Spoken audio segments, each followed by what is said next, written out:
Hello everyone. ഇന്ന് social മീഡിയയിൽ TikTok ആണോ യൂട്യൂബ് ആണോ നല്ല പ്ലാറ്റ്ഫോം എന്നുള്ള ഒരു ചർച്ച നടന്നുകൊടുക്കണേ. ചർച്ച എന്ന് പറയാൻ പറ്റില്ല, ഒരു ചെറിയ ഫൈറ്റ് തന്നെ. കാരണം യൂട്യൂബേഴ്സ് ടിക്ടോക്കേഴ്സിനെ ട്രോൾ ചെയ്യുന്നു, അതുപോലെ തന്നെ ടിക്ടോക്കിൻ്റെ ആൾക്കാർ യൂട്യൂബേഴ്സിനെ ട്രോൾ ചെയ്യുന്നു. അങ്ങനെ ഒരു ചെറിയ രീതിയിൽ ഫൈറ്റ്. എന്നാൽ ഞാനിന്ന് പറയാൻ പോകുന്നത് ടിക്ടോക്ക് സ്ഥിരമായിട്ട് കാണുന്ന ആൾക്കാർക്കുണ്ടാകുന്ന ചില പ്രശ്നങ്ങളാണ്. നിങ്ങൾ 1-2 വർഷമായിട്ട് ടിക്ടോക്ക് സ്ഥിരമായിട്ട് കാണുന്ന ആളാണെങ്കിൽ ഞാൻ ഈ പറയാൻ പോകുന്ന 3 കാര്യങ്ങൾ ഏതെങ്കിലും ഒന്ന് നിങ്ങൾക്ക് എന്തായാലും ഉണ്ടായിരിക്കും. സോ അതുകൊണ്ട് തന്നെ കാര്യങ്ങളെല്ലാം മനസ്സിലാക്കുന്നതിന് വേണ്ടി നിങ്ങളുടെ വീഡിയോ അവസാനം വരെ കാണുക. My name is Amjad. Let's get started.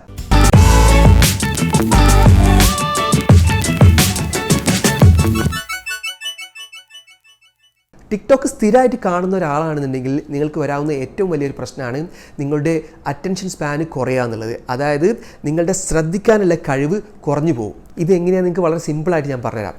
പണ്ട് കാലത്ത് നമ്മൾ ഒഴിവ് സമയങ്ങളിലോ അല്ലെങ്കിൽ നമ്മൾക്ക് എൻ്റർടൈൻമെൻറ്റിന് വേണ്ടി നമ്മൾ ബുക്സ് ആയിരുന്നു വായിച്ചിരുന്നത്. ഇത് ഞാൻ TV ഒക്കെ വരുന്നതിന് മുമ്പുള്ള കാലത്താണ് പറയുന്നത്. ഒരു ബുക്ക് വായിക്കുന്നത് ചിലപ്പോൾ 4-5 മണിക്കൂറുകൾ അല്ലെങ്കിൽ ചിലപ്പോൾ 1-2 ദിവസങ്ങളെടുക്കും, ആഴ്ചകളൊക്കെ എടുക്കും. എന്നാൽ അതിനുശേഷം TV വന്നു. TV നമ്മൾ കാണുക 1-2-3 മണിക്കൂറുള്ള സിനിമകളും സീരിയലും മറ്റു പ്രോഗ്രാമുകളൊക്കെയാണ്. TV ഒരു ശീലമായതിനു ശേഷം നമുക്ക് ബുക്ക് വായിച്ചാൽ നമുക്ക് ഭയങ്കര ബോറടിയാണ്. കാരണം നമുക്ക് അത്രയും സമയമെടുത്ത് ബുക്ക് വായിക്കാൻ കഴിയില്ല. അതുകൊണ്ട് തന്നെ നമ്മുടെ അറിവുകൾ കുറച്ച് കുറഞ്ഞു വന്നു.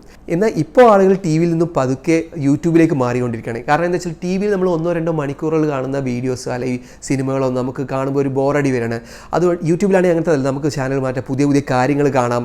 അങ്ങനെ നമ്മൾ ചിലപ്പോൾ ഒരു 10-20 മിനിറ്റുള്ള യൂട്യൂബ് വീഡിയോസാണ് നമുക്ക് കൂടുതൽ താല്പര്യമുള്ളത്. നിങ്ങൾക്ക് തന്നെ അറിയാം, നിങ്ങൾ ചിലപ്പോൾ 2.5 മണിക്കൂറൊക്കെ ഉള്ള ഒരു സിനിമ ചിലപ്പോൾ നിങ്ങൾ ഫാസ്റ്റ് ഫോർവേഡ് ചെയ്തിട്ടായിരിക്കും കാണുന്നുണ്ടാവുക. കാരണം നിങ്ങൾക്ക് ചില ഡയലോഗ്സും അതിലെ സീനുകളൊന്നും ഇഷ്ടപ്പെടില്ല. അപ്പോൾ യൂട്യൂബ് അവിടെ നമ്മൾ അറ്റൻഷൻ സ്പാൻ വീണ്ടും കുറച്ച് നമ്മൾ 2 മണിക്കൂറൊക്കെ സിനിമ കണ്ടിരുന്ന ചിലപ്പോൾ ഇപ്പോൾ 10 മിനിറ്റിൻ്റെ 20 മിനിറ്റിൻ്റെ വീഡിയോസായി മാത്രം കണ്ടുകൊണ്ടിരിക്കുകയാണ്.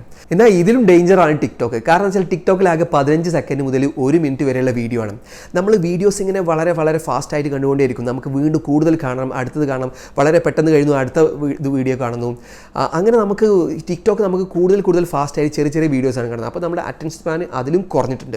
ഒരു കണക്കെടുത്ത് നോക്കുകയാണെങ്കിൽ 2012 സെക്കൻഡ് ആയിരുന്നു മനുഷ്യരുടെ ഒരു ആവറേജ് അറ്റൻഷൻ സ്പാൻ എന്ന് പറയുന്നത്.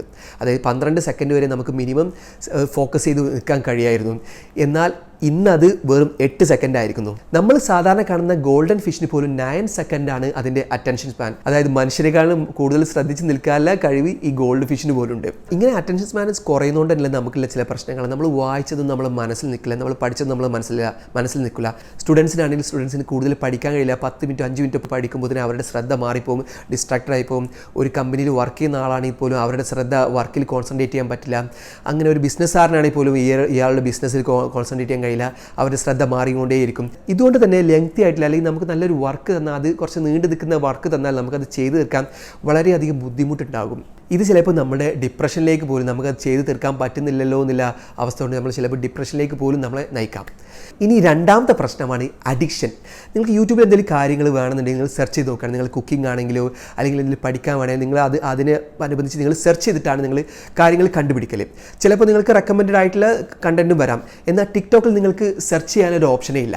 നിങ്ങൾ കാണുന്നതിനനുസരിച്ച് ടിക്ടോക്കിന് നിങ്ങൾക്ക് ഓട്ടോമാറ്റിക് അടുത്ത കണ്ടൻറ്റ് തന്നുകൊടുക്കുകയാണ്. ടിക്ടോക്ക് ഒരു AI ബേസ് ചെയ്തിട്ടുള്ളത്, ആർട്ടിഫിഷ്യൽ ഇൻ്റലിജൻസ് യൂസ് ചെയ്തിട്ടുള്ള ഒരു അൽഗോരിതം വെച്ചിട്ട് നിങ്ങളുടെ ഇഷ്ടങ്ങൾ എന്താണ്, നിങ്ങളുടെ ഭാഷ എന്താണ്, നിങ്ങളുടെ പ്രായം എന്താണൊക്കെ നോക്കിയിട്ട് നിങ്ങൾ എന്തൊക്കെയാണ് കൂടുതൽ കാണുന്നതനുസരിച്ചുള്ള നിങ്ങൾക്ക് വീഡിയോ വീണ്ടും തന്നുകൊണ്ടിരിക്കുകയാണ്.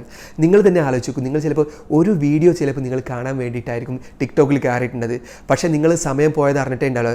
ഒരു വീഡിയോ കാണാൻ വേണ്ടി കയറിയ ആൾ ചിലപ്പോൾ 1, 2, 3, 4 മണിക്കൂറൊക്കെ കഴിഞ്ഞ് ചിലപ്പോൾ നിങ്ങൾ കണ്ണ് വേദനിക്കുമ്പോഴായിരിക്കും നിങ്ങൾ ആ ആപ്പ് നിർത്തുക. ഇത്രത്തോളം അഡിക്ഷനാണ് ടിക്ടോക്കിന് ഉള്ളത്. ഈ ഒരു അഡിക്ഷൻ കൊണ്ട് തന്നെ നമ്മൾ കൂടുതൽ വീഡിയോസ് കാണുന്നതോറും നമ്മളുടെ മൈൻഡ് ക്ലോസ് ആവുകയാണ് ചെയ്യുക. നമ്മളല്ല ഒറിജിനലായിട്ട് അവിടെ ചിന്തിക്കുന്നത്, നമുക്ക് വേണ്ടിയിട്ട് ടിക്ടോക്കാണ് നമുക്ക് ഇഷ്ടപ്പെട്ട വീഡിയോസ് തന്നുകൊണ്ടേയിരിക്കുന്നത്. സോ നമ്മൾ ആ വീഡിയോക്ക് അനുസരിച്ചാണ് നമ്മളുടെ ചിന്തകൾ പോകുന്നത്. അങ്ങനെ നമ്മളെ ചിന്തിക്കാനുള്ള ഒരു കഴിവുകൾ നമ്മൾ കുറഞ്ഞു വരും. നമ്മളുടെ ഒരു ക്രിയേറ്റിവിറ്റി അവിടെ കുറഞ്ഞു വരും. യഥാർത്ഥത്തിൽ പറഞ്ഞാൽ നമ്മൾ ക്യാഷ് വെച്ചിട്ട് ഷീറ്റ് കളിക്കുന്നതോ വീണ്ടും കിട്ടുന്നില്ല ഒരു തോന്നലുണ്ടാക്കുന്നത്, അതുപോലെ തന്നെ കാസിനോയിൽ പോയിട്ട് ഗ്യാംബ്ലിംഗ് ചെയ്യുന്നത് പോലത്തെ ഒരു അഡിക്ഷനാണ് നമുക്ക് ടിക്ടോക്ക് ഇവിടെ തരുന്നത്. ഇനി മൂന്നാമത്തെ പ്രശ്നം പറയുന്നത് നിങ്ങളുടെ ഒരു പേഴ്സണൽ ഡെവലപ്മെൻ്റ് ആണ്. നമുക്കറിയാം, നമുക്ക് യൂട്യൂബിൽ നമ്മൾ സാധാരണ നമ്മളുടെ ഒരു പേഴ്സണൽ ഡെവലപ്മെൻറ്റിന് വേണ്ടിയിട്ടായിരിക്കും നമ്മൾക്ക് പഠിക്കാനുള്ളതോ അല്ലെങ്കിൽ കുക്കിങ്ങിനെ കുറിച്ചിട്ടോ എന്താണ് നമുക്ക് ഇഷ്ടമുള്ള കാര്യങ്ങൾ നമ്മൾ പഠിച്ചെടുക്കാൻ വേണ്ടിയിട്ടാണ് നമ്മൾ ചെയ്യുന്നത്. അത് ചിലപ്പോൾ നമുക്ക് നമ്മുടെ ഫ്യൂച്ചറിലെ ഒരു കരിയറിലൊക്കെ നല്ലതായിരിക്കാം. എന്നാൽ ടിക്ടോക്ക് നമുക്ക് എന്താണ് തരുന്നത്? ഒരു തരത്തിലൊരു എൻ്റർടൈൻമെൻറ്റ് മാത്രമാണ്. എന്നാൽ നമുക്കത് നമ്മുടെ ജീവിതത്തിൽ എവിടെയും യൂസ് ചെയ്യാൻ പറ്റാത്ത, നമ്മുടെ ഭാവിയിലോ എവിടെയും യൂസ് ചെയ്യാൻ പറ്റാത്ത ഒരു ടൈപ്പ് ഓഫ് എൻ്റർടൈൻമെൻറ്റ്. കുറച്ച് സമയത്തേക്ക് ഈ എൻ്റർടൈൻമെൻറ്റ് നല്ലതാണ്. എന്നാൽ എന്നും നമ്മൾ ഇതുപോലെ തന്നെ 3-4 മണിക്കൂറുകൾ ടിക്ടോക്ക് കാണുമ്പോൾ ആർക്കാണ് നഷ്ടം വരുന്നത്? നമ്മളുടെ കരിയറിൽ നമുക്ക് കോൺസെൻട്രേറ്റ് ചെയ്യാൻ കഴിയില്ല, നമ്മുടെ ബിസിനസ്സിൽ നമുക്ക് കോൺസെൻട്രേറ്റ് ചെയ്യാൻ കഴിയില്ല, നമ്മുടെ ജോലിയിലോ നമ്മുടെ പഠിത്തത്തിലോ ഒന്നും നമുക്ക് കോൺസെൻട്രേറ്റ് ചെയ്യാൻ പറ്റില്ല. സ്വാഭാവികമായിട്ട് നമുക്ക് നഷ്ടമാണ് വരുന്നത്. ഈ ഒരു കാര്യങ്ങൾ കൊണ്ട് നമ്മൾ പേഴ്സണലി വളർന്ന് വരാനുള്ള അല്ലെങ്കിൽ പേഴ്സണലി ഡെവലപ്പ് ചെയ്യാനുള്ള കാര്യങ്ങൾ വളരെയധികം കുറഞ്ഞു വരും. ടിക്ടോക്കിനെ കുറിച്ച് കുറച്ച് നല്ല കാര്യങ്ങൾ പറയാനാണെങ്കിൽ, ഇത് വളരെ സാധാരണക്കാർക്കായിട്ടുള്ള ആൾക്കാർക്ക് പോലും അവരുടെ ക്രിയേറ്റിവിറ്റി പുറത്തു കൊണ്ടുവരാനുള്ള ഒരു പ്ലാറ്റ്ഫോം ഒരുക്കിയിട്ടുണ്ട്. എന്നാൽ ആസ് എ വ്യൂവർ, ഇത് കാണുന്ന ഒരാളെന്ന നിലയ്ക്ക് എൻ്റർടൈൻമെൻറ്റ് നമുക്ക് ഇഷ്ടമാണ്, നല്ലതാണെന്നുണ്ടെങ്കിൽ പോലും നമ്മളുടെ ഒരു വളർച്ചയ്ക്ക് വേണ്ടിയിട്ട് ഇതിൻ്റെ ഉപയോഗം മാക്സിമം കുറക്കുക എന്നുള്ളതാണ് നമുക്ക് ചെയ്യാവുന്ന ഏറ്റവും നല്ല കാര്യം. സോ ഇന്നത്തെ വീഡിയോയിലൂടെ ഞാൻ എക്സ്പ്ലെയിൻ ചെയ്ത കാര്യങ്ങൾ നിങ്ങൾക്ക് ഇഷ്ടമായി ഞാൻ വിചാരിക്കുന്നു. നിങ്ങൾക്ക് നിങ്ങളുടേതായിട്ടുള്ള അഭിപ്രായങ്ങൾ ഉണ്ടാവും, അത് ഈ കമൻറ്റിൽ രേഖപ്പെടുത്തുക. അതുകൂടാതെ ഈ വീഡിയോയെക്കുറിച്ചിട്ടുള്ള നിങ്ങളുടെ അഭിപ്രായങ്ങളും കമൻറ്റിൽ രേഖപ്പെടുത്തുക. എൻ്റെ ചാനൽ നിങ്ങൾ ആദ്യമായിട്ടാണ് കാണുന്നുണ്ടെങ്കിൽ സബ്സ്ക്രൈബ് ചെയ്യുക. കൂടുതൽ നല്ല ഇൻഫോർമേറ്റീവ് ആയിട്ടുള്ള വീഡിയോസായിട്ട് വീണ്ടും വരുന്നതായിരിക്കും. അതുവരേക്കും ബൈ.